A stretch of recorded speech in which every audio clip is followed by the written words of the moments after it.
తెలంగాణ మహిళా కాంగ్రెస్ అధ్యక్షురాలు సునీతారావు గాంధీ భవన్లో నిరసన అంశం ఆ పార్టీ రాష్ట్ర మీనాక్షి ఇన్ఛార్జ్ మీనాక్షి నటరాజన్ వద్దకు చేరింది. ఆ రోజు ఎందుకు అలా నిరసన చేయాల్సి వచ్చింది? మీనాక్షి సునీతారావును ప్రశ్నించారు. ధర్నా చేయడం తన ఉద్దేశం కాదని సునీతారావు మీనాక్షికి చెప్పారు. తన సొంత ఎజెండా కోసం ధర్నా చేయలేదని చెప్పినట్టు తెలుస్తోంది. గాంధీ భవన్ కు మహిళా నేతలు వస్తే గేట్లు వేస్తున్నారని చెప్పినట్టు సమాచారం. దీనిపై మీనాక్షి ఆశ్చర్యం వ్యక్తం చేశారట. తనను నమ్ముకొని పార్టీ కోసం కష్టపడ్డ వారికి న్యాయం చేయకపోతే తాను తప్పుకుంటారని ఇన్ఛార్జ్ మీనాక్షి నటరాజన్ కు సునీతారావు చెప్పినట్టు సమాచారం.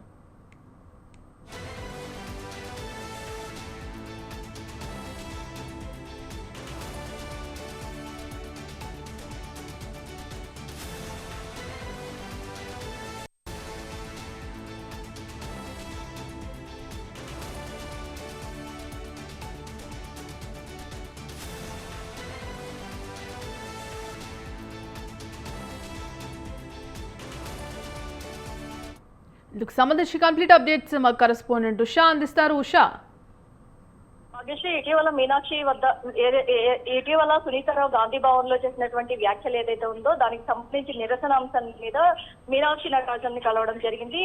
ఆ రోజు ఎందుకు అలా చేయాల్సి వచ్చింది అని సునీతారావుని క్వశ్చన్ చేసినట్టుగా అయితే మీనాక్షి నటరాజన్ తెలుస్తుంది. ధర్నా చేయడం మా ఉద్దేశం కాదని ఇన్ఛార్జికి చెప్పిన సునీతారావు ఆ తర్వాత నా సొంత ఎజెండా కోసం ధర్నా చేయలేదని ఇన్ఛార్జికి చెప్పిన సునీతారావు తర్వాత గాంధీ భవన్ కు మహిళా కాంగ్రెస్ నేతలు వస్తే గేట్లు వేస్తున్నారంటూ సునీతారావు చెప్పింది. దీన్ని అవాక్కయ్యారు మొత్తం మీద మీనాక్షి నటరాజన్. ఈ అంశం ఏదైతే గాంధీ భవన్ కు మహిళా కార్యకర్తలు కానీ మహిళలకు సంబంధించినటువంటి వ్యక్తులు ఎవరెవరైతే వస్తున్నారో వారికి సంబంధించి గేట్లు వేస్తున్నారు అన్న కోణంలో ఒక క్వశ్చన్ అయితే ఆమె రైజ్ చేసినట్టుగా అయితే తెలుస్తుంది.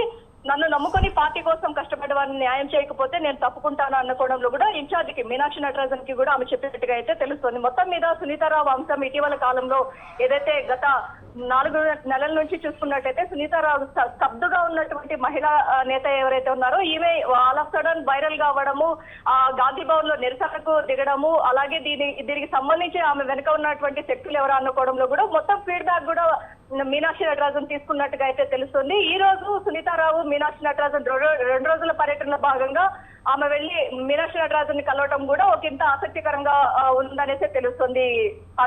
Right, thank you Usha.